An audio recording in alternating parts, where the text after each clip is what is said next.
Salve camaradas, tudo bem? O tema do vídeo de hoje é os 3 perigos do novo teto de gastos.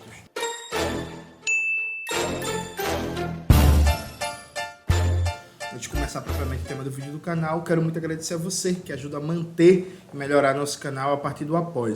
Seu apoio é fundamental para a gente continuar o nosso trabalho. Note, o ministro da Fazenda, Fernando Haddad, apresentou a proposta do novo teto de gastos do governo Lula, né? A gente vem debatendo bastante nas redes sociais, debates presenciais, no canal.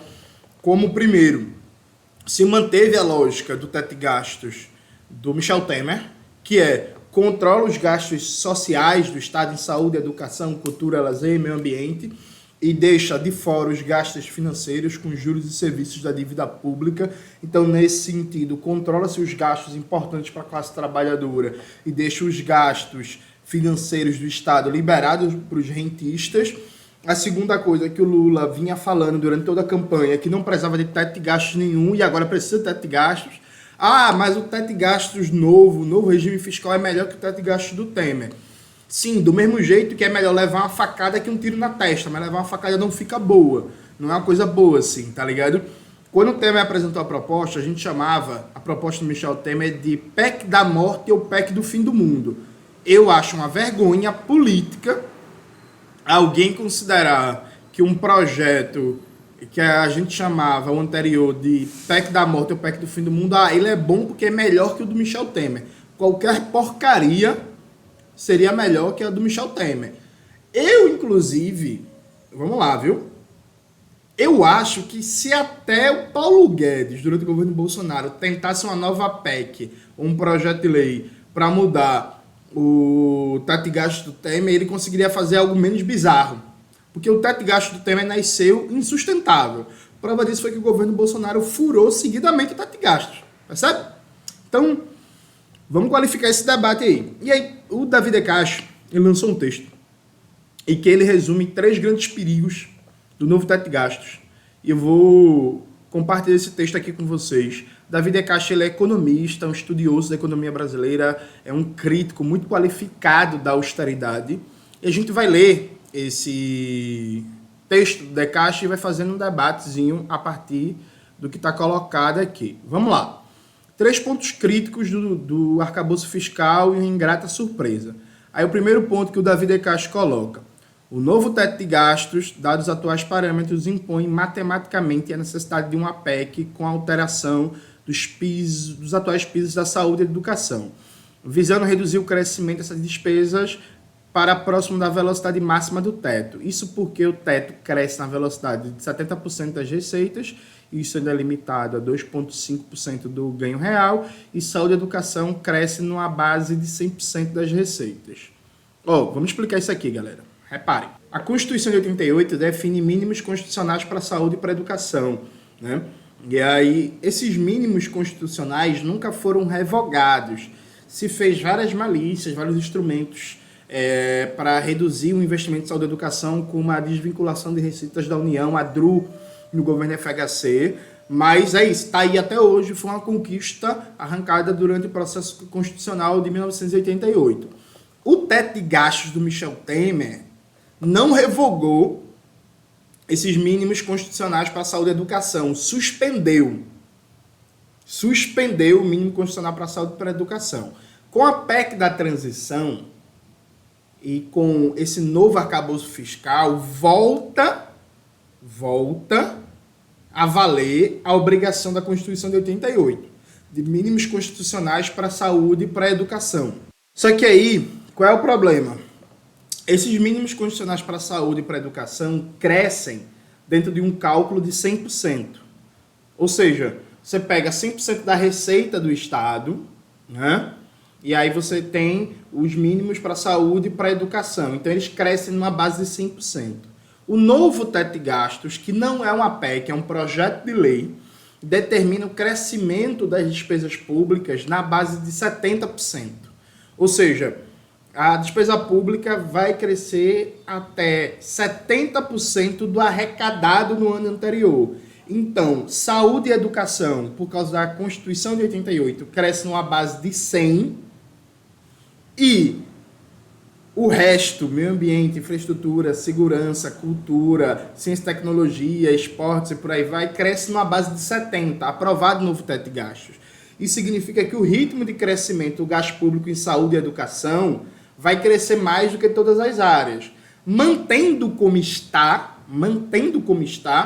o gasto em saúde e educação vai comprimir as demais áreas. Ciência, tecnologia, meio ambiente, infraestrutura, segurança, cultura, etc. Então, o que é a questão? Hoje, como está apresentado o projeto de lei do Fernando Haddad, vai ser necessário uma PEC para reduzir o gasto obrigatório em educação e saúde. Porque a partir de 2024, por exemplo, vai ter 30 bilhões a mais em gasto de saúde e educação, porque já vai estar passando a valer os mínimos constitucionais de novo da Constituição de 88. Então, veja, se aprovado,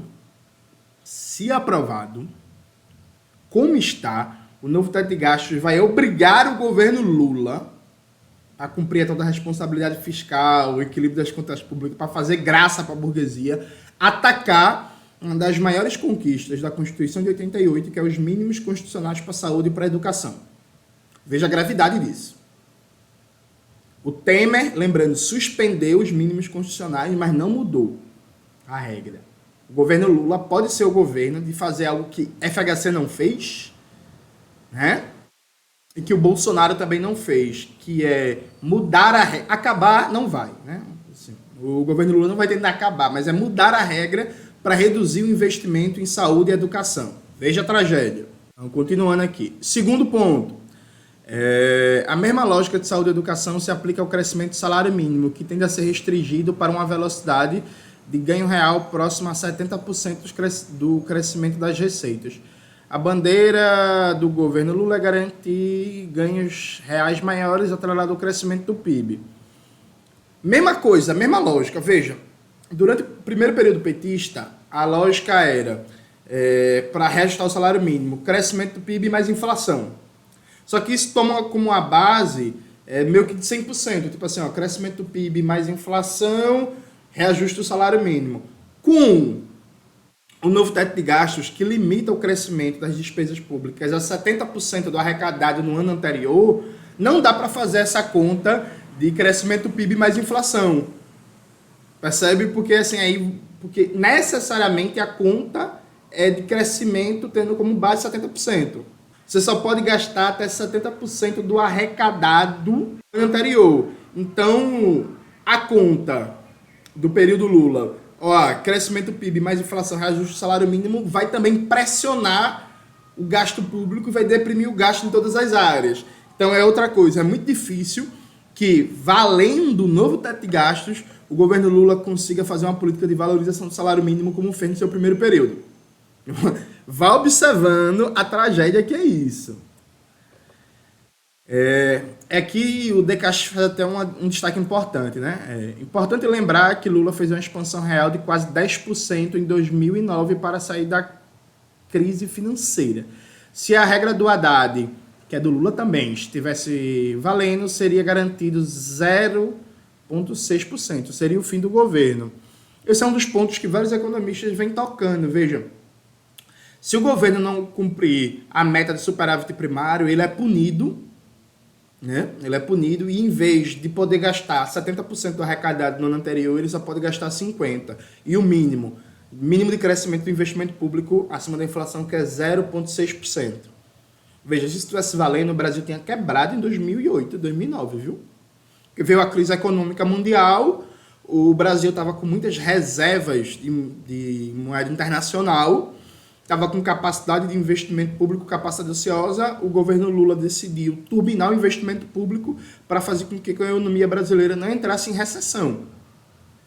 Com o novo teto de gastos do Haddad, não é possível tomar essa decisão. Então, por exemplo, se amanhã aumenta a escalada do conflito militar na Ucrânia e envolvendo Taiwan, começa uma nova fase da confrontação entre Estados Unidos e China. Isso causa, por exemplo, uma crise econômica mundial, uma alta fodida no preço do petróleo.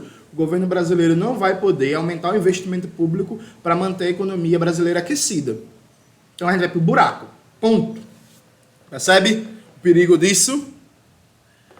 Continuando aqui. Tem o terceiro ponto que eu acabei pulando, que o Decast fala. As bandas de 0,6 e 2,5, que é o máximo de expansão do gasto público, né? São comparáveis ao que aconteceu no governo Bolsonaro, que furava o teto. Em 2019, Bolsonaro cresceu o gasto público em 2,7. Ou seja, se for aprovado, isso aqui é o teto. No máximo, 2,5 de crescimento do investimento público. Isso faz com que a média de gasto público do governo Lula vai ser menor que a FHC. E se pá, vai ser menor que Bolsonaro. Porque, tipo assim, 2,5 é o limite. Tipo, é o teto, é o melhor dos cenários. E, assim, a expectativa da economia mundial não permite que a gente espere o melhor dos cenários. E aí, por último, o quarto ponto. O BNDES e a Caixa estão dentro do teto. BNDES e Caixa ficam restringidos dentro do novo teto de gastos, apresentado, porém não estavam limitados no antigo do Temer. Ou seja, piorou, viu? O teto de gastos do Michel Temer... E aí, claro, gente, veja, sem caricatura pro meu lado. Eu sei que o Michel Temer atacou o BNDES, sei que o Michel Temer atacou a Caixa, o Banco do Brasil, pegou essas estatais e colocou elas cada vez mais com a função de subordinadas ao mercado, eu sei tudo isso. Mas a questão é, a nível de legislação, o teto de gasto do Temer não colocou a Caixa e o BNDES. O teto de gasto do Lula e do Haddad coloca. Isso significa que o governo amarra o gasto público do Estado, gasto da União, com um teto que vai de 0,6 até no máximo 2,5 e também limita a Caixa e o BNDES. O investimento público vai vir da onde? E como é que vai ter crescimento econômico? Como é que vai construir escola, universidade, hospital, estrada, porto, aeroporto, linha de trem, metrô, sem investimento público?